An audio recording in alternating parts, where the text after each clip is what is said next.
Hey there, everybody. I'm moving this piece of paper right here because I've been known to slip and fall off of stages. So, if you've never seen it, look up White Rapper Epic Fail on YouTube. It's worth it. Glad that you guys are here with us this morning. We started up a new series last week called Keeping It 100, and really it's about keeping it real, talking about things in our financial lives. Last week we started about talking about 100% trust, putting 100% trust in God, taking a 100-day challenge to up our giving, and today we're going to be talking about putting 100% peace in God. And if I went around this room and I asked you, like, what is the most difficult thing that you've endured financially or that you've been through financially, there'd probably be tons of different kinds of stories. Some of you have probably been in the place where you've wondered where your next meal was coming from. Some of you probably maybe haven't been there, but you've had that feeling like, man, I worry about getting to that point. If you've been an adult for very long at all, you've probably had a few sleepless nights thinking about how am I going to get this paid for or that paid for. It's just kind of something that comes with the territory. We have things in our lives that financially we can get a little bit worried at times and lose that feeling of peace.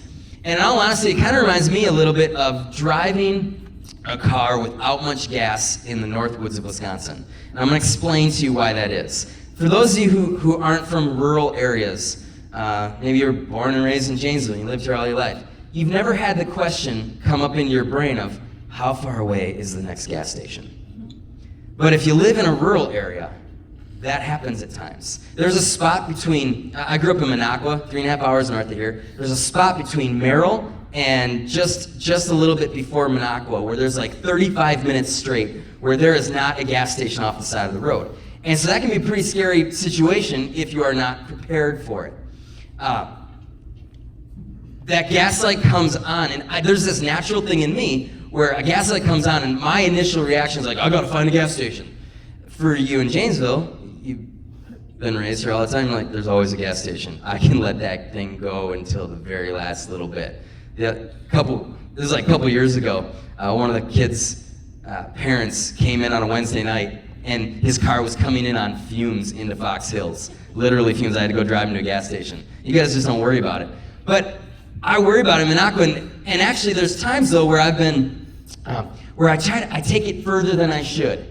I've been on the freeway before and that gas light comes on and I'm making really good time, and so I'm like, I'm not gonna stop right now. And you know, you've got like 2 gallons left when the gas light comes on, so I'm thinking that's 40 to 50 miles.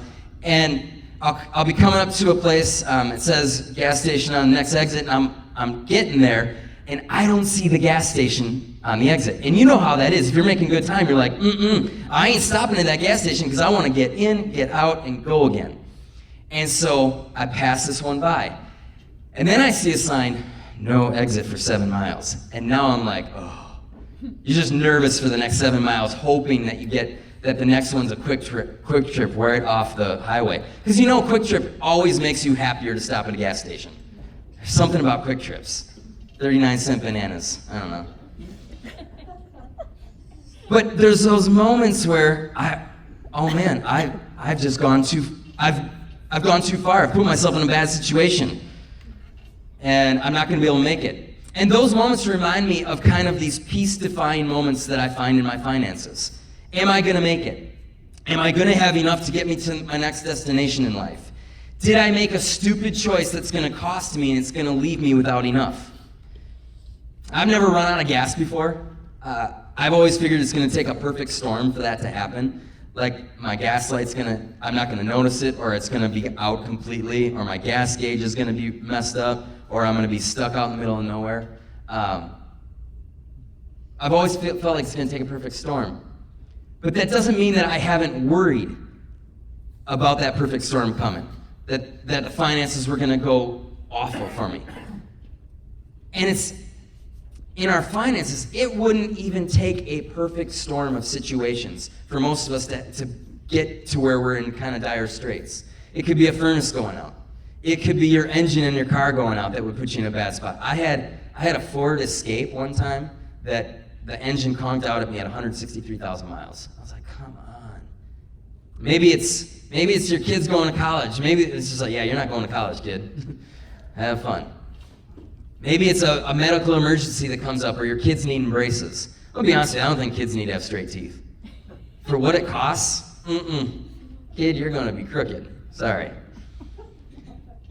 But it wouldn't take a perfect storm for most of us to be in a rough spot.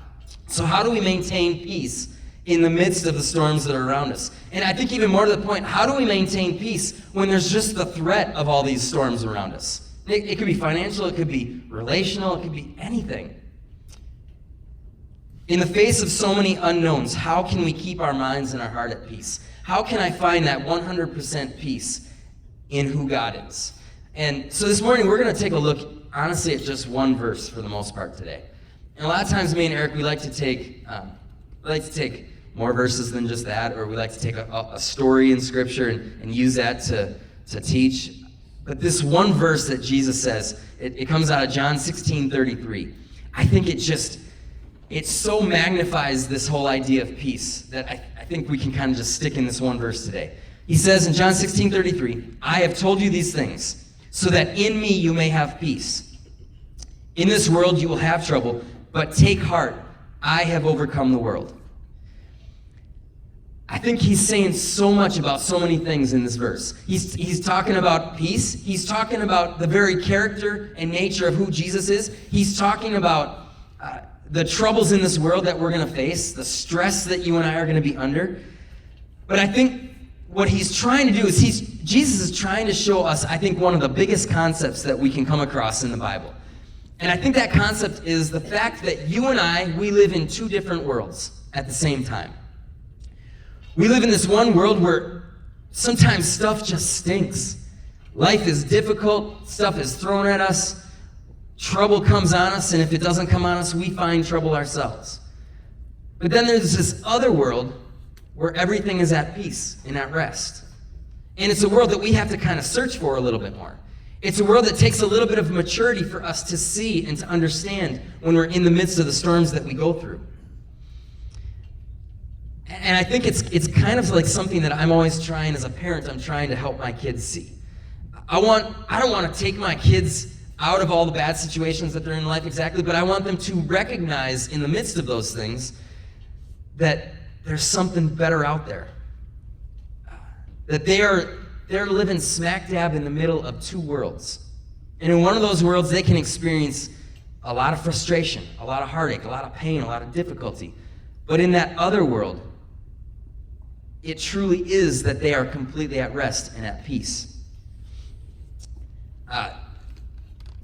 It's like we're living in two worlds at the same time, simultaneously. And this actually, in the month of July, Eric and I are going to be preaching a sermon series called The Upside Down.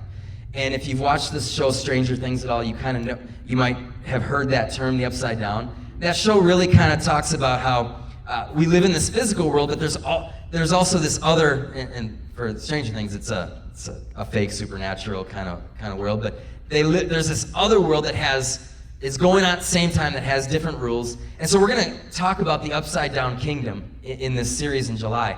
But it really, I'm kind of getting into it already this morning as we're talking about peace. If I could explain it to you a little bit, I would use this story. My daughter, Cameron, she has struggled with just kind of tummy issues all of her life. It's nothing super bad. I think it's been diagnosed as IBS. We've kind of figured out over time, there's certain foods she can eat, there's certain foods she can't eat, and but there's days where kind of, no matter what, there's days where there's just an immense amount of pain that she feels. I think it started from the time she was a baby. She was our colicky child. If you wonder why there's a bigger gap between child number 2 and child number 3, there was a colicky child in the middle there. But I think a lot of it was just, she was uncomfortable. And it's super painful as a parent to watch your kid go through pain and know that it's like you can't do anything to relieve that pain. It's frustrating. And there are days that go by where I feel like I'm the absolute worst dad in the world, because there are days where I'm driving Cameron to school and I can just sense, man, she is not feeling good. It's one of those mornings. And I know I'm going to get her out of the car and she's when she starts feeling like that, like she wants to hold on to me and me or her mom, and doesn't want to let us go. And there's days where I have to say, honey, it's going to be okay. You're going to be okay. And I literally have to kind of push her along to go into school with tears. And it feels like the worst thing in the world. What I'm trying to do for Cameron in those painful moments is I'm trying to help her see that momentary pain that she's experiencing, it's a momentary thing. She's going to be okay. But on a bigger level, I'm trying to help her see that while you're going through this, there's this other side of your life that is completely at rest and completely at peace. But it's so hard to see an eternal spiritual side when you're going through difficult things in the physical. Until that pain subsides, it's tough to see that. But it truly is the thing that on another level, she is completely 100% fine. You see, Jesus actually holds a whole other dimension of our life that's outside of the physical. That's outside of the financial or the relational. He holds this other dimension. And no matter how difficult things get in the immediate part of life, he promises us that there is peace. That in the midst of all the storm, we can experience what peace is. And that's the real beauty, I think, what Jesus is trying to say in John 16:33. He's not saying, hey, Cameron, your pain is imagined. Cameron, if you would just do this or that, your pain is going to go away. He's not saying to me, Kellen, your financial struggles are imagined. If you would just do this or that, it's going to all go away. Instead, Jesus is saying, no, actually, the pain is incredibly real for you. Plain and simply, you are going to experience cruddy moments in life. You're going to have financial difficulties. Your finances are going to drop. Your health is going to fluctuate. You're going to be awful at your job some days. You're going to want to throw in the towel as a parent some days. But then he ends it in this verse by saying, it's okay. I have overcome the world. All that's okay because I've overcome the world. If I were standing in front of Jesus, there's a part of me that would want to be like, Jesus, what's that supposed to mean? What good does it do me if you've overcome the world and you haven't made things easier?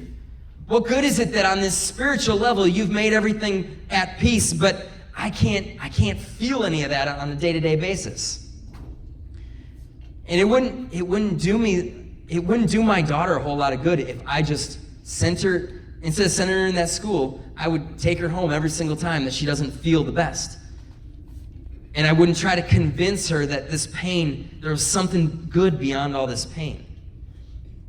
I'll be honest with you, it's a little bit easier for me sometimes to send my kid into school not feeling the best. I'm probably a little bit guilty of sending my kids in with infectious diseases at times. Because I used to always make fun of my dad. My dad was a softie. And my sister, there was this one year where my sister was sick all year long. And she would call home. She was smart though. She would never call my mom because she knew what the answer would be. No, get your butt back into school. My dad's like, oh yeah, of course I'll come and pick you up.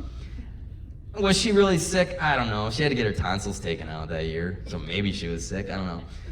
But it probably helped me out. I probably sent my kid into school with an infectious disease at times. Okay, so what?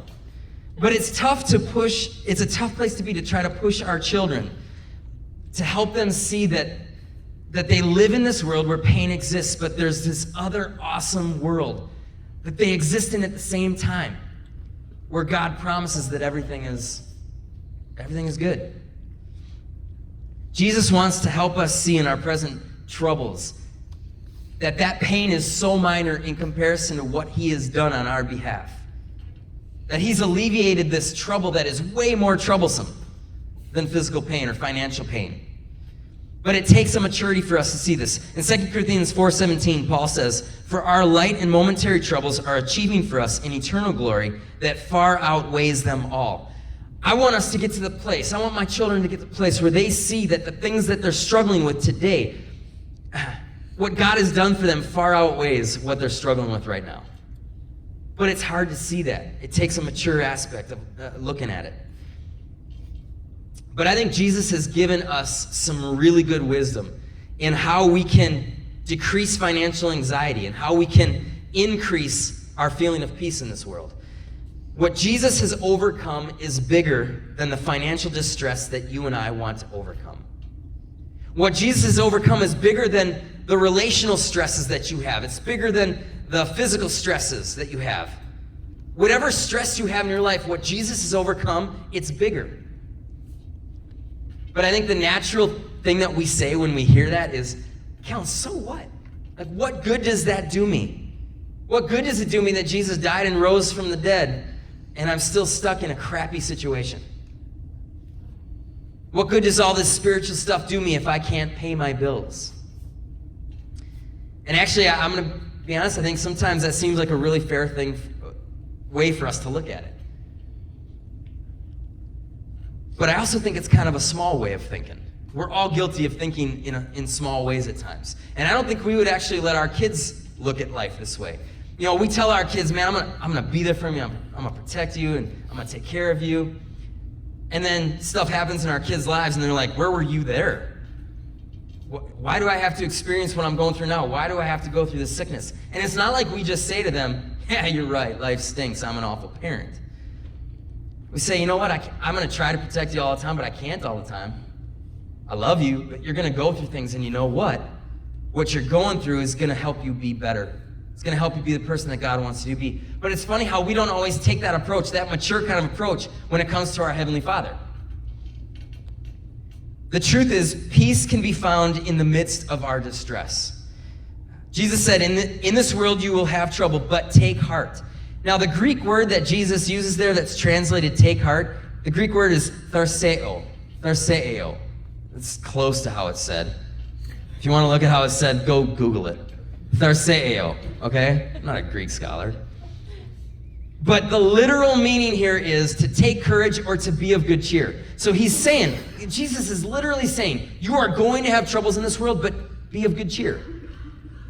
So it's like this two worlds thing again. I can have all this trouble, but I can still be a good cheer. How in the world can that happen?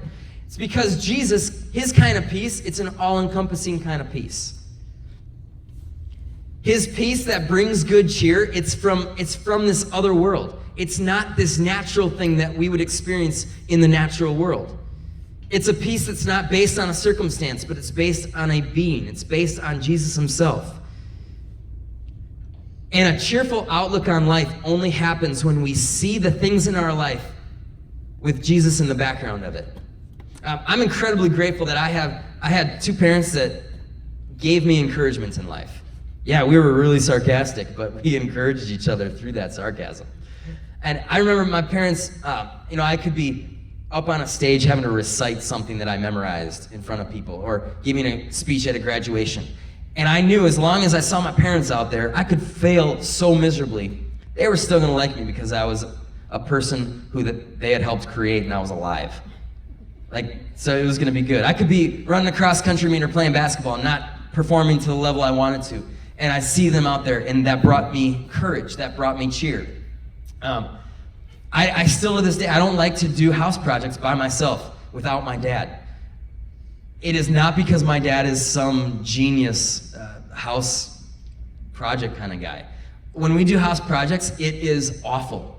It is stressful the whole time. We changed a toilet one time. I wanted to die. We'll be yelling at boards that won't fit into place like they're supposed to, or a door that we took off 4 minutes ago, and we're trying to put back on, and it's a different size door now. It's so obnoxious. But I also know that my dad has done these house projects. I've watched him do it all of his life, and they always seem to work out. And so no matter how much stress there is, as long as I see my dad in the picture helping me out with the house project, I'm like, oh, it's going to be okay. Things are going to work out. We don't have to eliminate the stress in our lives in order to feel peace. Doing a house project with my dad is super stressful, but I'm at peace knowing it's gonna get done. We don't have to eliminate the stress to be able to feel at peace. If all I do, though, is focus on what's causing me stress, I am going to be stressed out. But if I can see my dad helping me there, I'm going to have some peace. I can see Jesus in the picture, what's going on. There's a chance I'm going to be able to have peace. I went this last week, this is about a week and a half ago, I went to the Janesville School Forest thing. It's JSOL, Janesville School Outdoor Living. I don't know. I have no clue what it's called. What? Outdoor Lab. That makes even more sense. Yeah. So I went there with Cameron and her classmates, and there were some other leaders, adults, and so I was put with like 6 or 7 kids, and we were just wandering around the trails there in the forest. And I absolutely love being in the forest. I am not a hunter. You don't want to try to hunt with me. You'll probably get shot on accident. But I love being in the forest. I grew up in the middle of the forest. It was my house and then forest, just all around it. And so I love being in the forest. And at the end of the day, my group teamed up with one other group. And so there's me, one of Cameron's friends' moms, and like 12 or 13 kids, most of them all little girls. Because that's my life. I'm around little girls all the time. And we're going on this one trail, and we come to this one spot, and the kids are like, ooh, is that a trail? Can we go down that? And I look at it, I'm like, I don't think so. It was like a dried riverbed or something. But it looked more dangerous. So I'm like, heck yeah, we can go down that. That's gonna be awesome. And so we're going down this trail for a little bit, and Cameron's friend, whose mom is also with us, she comes up to me, she's like, this is awesome. My mom is like, she's like overprotective. And she would never let us do this on her own. You'll just let us do anything. And I was at this moment that I'm thinking, if these kids die, it's all my fault. I guess it kind of comes into my head like that. And so, like what happens in the forest often is we got to one point and all of a sudden, like this trail we're on just doesn't allow us to continue on. And so I'm thinking, okay, I know we can go back the way we came, but they've all seen that. That's boring. So I'm pretty sure the trail's up above the hill a ways. Kids, wait here, I'm gonna go look. And that's what I do, I go look. And I was right, because my sense of direction's amazing. I'm like Bear Grylls in the woods, people. If we'd have been out there long enough, I probably would have eaten squirrel droppings if I needed to for energy, okay? That would have been really gross. But we get up, and I see that the trail's up there, but the problem is we are now behind a barbed wired fence. I'm thinking, wait, that's no problem. We'll get through this. Well, let me just say, if it was just this other mom who was leading this group right now, I'm pretty sure she would have been stressed out. But she stayed super calm. I don't know if she was just trying to stay super calm, but she was super calm, and I think part of it was she saw me up ahead, and she's like, Kellen will figure it out. Like, it brought a little bit of peace to her. Now, did I figure it out? Yes. We got past that barbed wire fence. It was awesome. I Bear Grylls it up. But it is stress-inducing to be in a situation that you're not comfortable with. But when you have somebody who is confident that it's going to be fine, things don't look as scary. And when Jesus says, I have overcome the world, I now have this picture that no matter what I'm going through in life, whatever stress I'm going through, financial stress, physical stress, whatever it is, if Jesus says, I've overcome the world, if I'm looking at him and I see him in the background of this picture that I'm going through, I can have confidence. I can have peace in the midst of stress. Doesn't mean that all the stress is necessarily gone, but I can have peace in the middle of it. Jesus has overcome the world. Just like my dad had overcome a bunch of projects at the house growing up, and I saw that. Just like I've gotten out of the woods plenty of times, and that mom was able to trust me that I'd get those 12 kids out. I can look around and see that Jesus has overcome the world. He's gonna help me out. He's gonna take care of things. I don't just live in this present moment. I don't just live in my present stressor, the thing that's stressing me out. You see, Jesus has overcome my biggest need and your biggest need. And that biggest need is we have this spiritual need. We need to be reconciled to God. And sin has done this crazy thing with us, and we need reconciliation. And Jesus has overcome that. He has overcome the biggest thing that we needed to overcome in our lives. And because of that, I am at peace. Because of what Jesus did by dying and rising again. Now, practically speaking, I think there's also a few ways that we can save ourselves some undue stress by being good stewards with what God has given us. In other words, I think we can do some things to make this physical world less stressful for ourselves.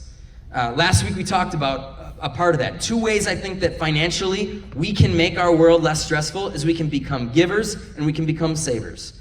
Again, we talked about the 100-day challenge of challenging ourselves to up our giving a little bit over the next 100 days and see how God blesses us. And I said it last week, it's not a 1% cash back thing that God does with us. You give me a certain amount of percent, I'm gonna give you a certain amount of cash back. It's not the way it is. But he's promised to bless us, whether that's a spiritual blessing, a physical blessing, a relational blessing, a financial blessing. He's proven to bless us.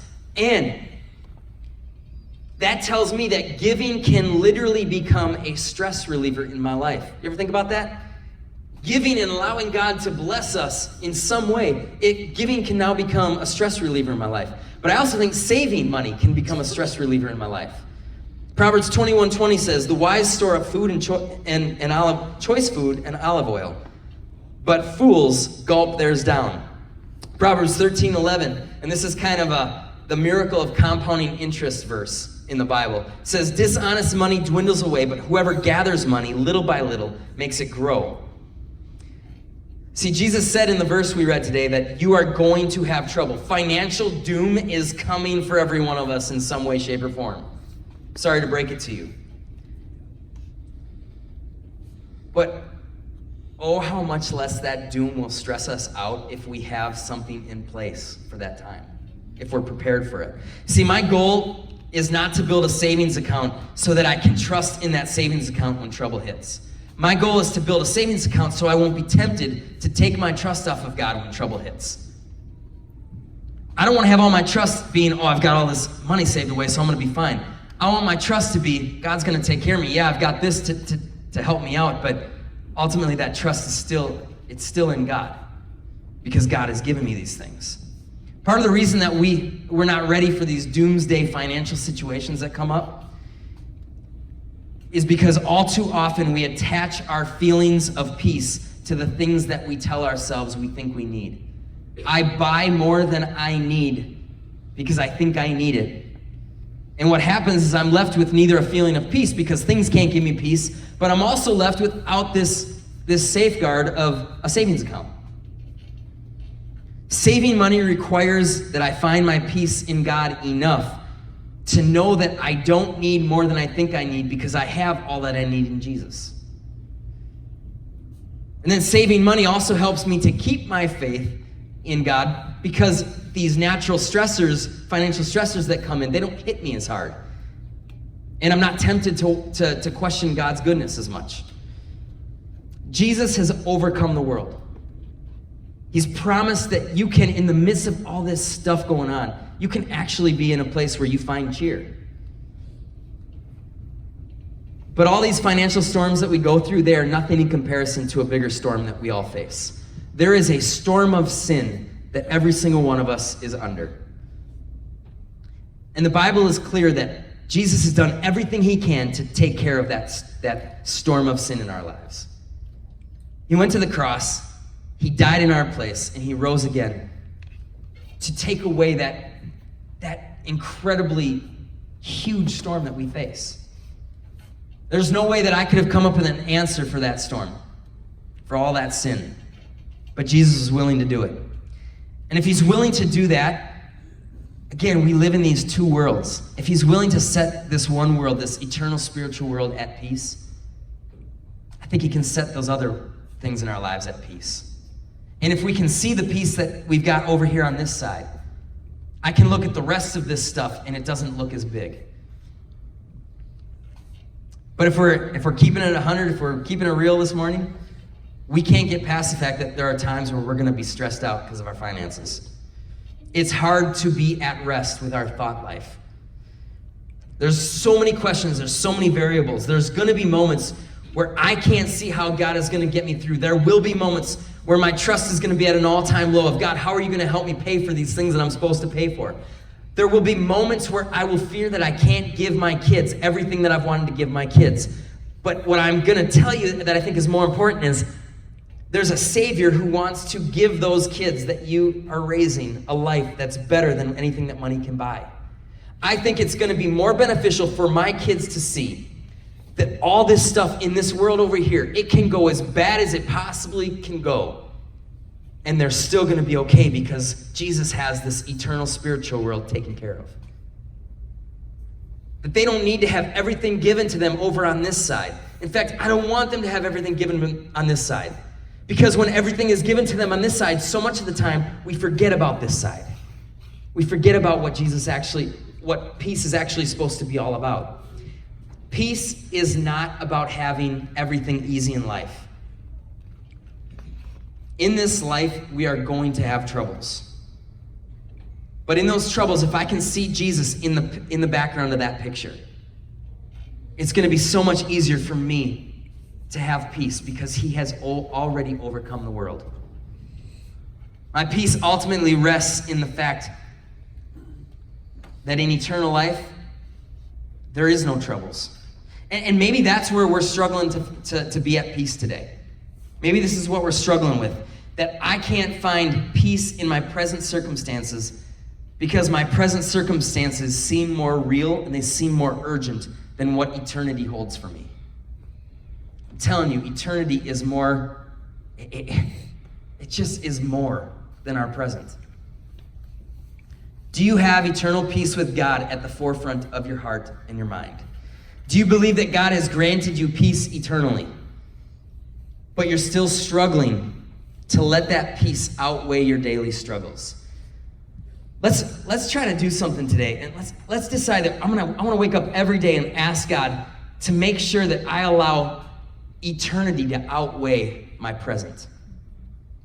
Let's ask God to give us that peace that he's promised on this eternal front, and to see that it means more than me having comfort in this daily thing that I've got going on.